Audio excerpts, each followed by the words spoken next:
اسلام میں بڑے بھائی کا مقام۔ ویڈیو شروع کرنے سے پہلے اگر آپ ہمارے چینل پر نئے ہیں تو ہمارے چینل کو سبسکرائب کیجئے اور ہماری لیٹسٹ ویڈیو کے لیے بیل آئیکن پریس کیجئے تاکہ ہماری ہر نئی ویڈیو آپ تک سب سے پہلے پہنچ سکے۔ پیارے پیارے اسلامی بھائیوں، والدین کے بعد بہن بھائی کا رشتہ بہت قریبی شمار کیا جاتا ہے۔ والدین کے مرنے کے بعد عموماً ان کے درمیان تعلق خراب ہونے کا اندیشہ رہتا ہے، لہٰذا بھائی بہنوں کے درمیان ناراضیوں کا دروازہ بند کرنے کے لیے والدین کے بعد گھر کے افراد میں سے جس شخصیت کے مقام و مرتبے کو اسلام نے شان و شوکت سے نوازا اور جس کے ادب و احترام کا درس دیا ہے وہ ہے بڑا بھائی۔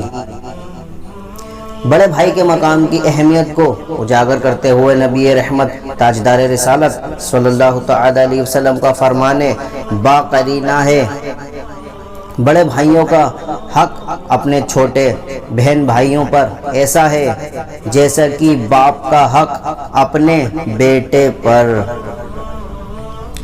بڑے بھائی کا مقام اس بات کا تقاضا کرتا ہے کہ ہم ان کا ادب کریں، والدین کی غیر موجودگی میں انہیں اپنے والدین کا مرتبہ دیں، انہیں اپنا سرپرست سمجھیں، ان کی غیبت چغلی اور ان کے متعلق بدگمانیوں سے بچیں، حتی الامکان ان کے احکامات کی تکمیل کریں، ہمیشہ ان سے اچھے تعلقات قائم رکھیں اور اگر کبھی ناراضی ہو جائے تو خود بڑھ کر بڑے بھائی سے معافی مانگیں اور انہیں منانے کے لیے جس قدر ممکن ہو کوشش کریں۔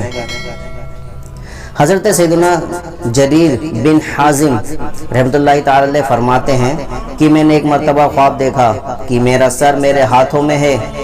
اس کی تعبیر جاننے کے لیے میں نے اپنا یہ خواب حضرت سیدنا امام ابن سیرین رحمۃ اللہ تعالی علیہ کو سنایا، جو خوابوں کی تعبیر بتانے میں زبردست مہارت رکھتے تھے۔ انہوں نے مجھ سے پوچھا کہ تمہارے والدین میں سے کوئی زندہ ہے؟ میں نے کہا جی نہیں۔ ارشاد فرمایا کیا تمہارا کوئی بڑا بھائی ہے؟ میں نے کہا جی ہاں۔ آپ رحمت اللہ تعالی علیہ نے ارشاد فرمایا اللہ پاک سے ڈرتے رہو، اس کے ساتھ اچھا سلوک کیا کرو اور اس سے تعلق توڑنے سے باز رہو۔ اگر آپ کو ہماری ویڈیو اچھی لگے تو لائک اور شیئر کرنا نہ بھولیں۔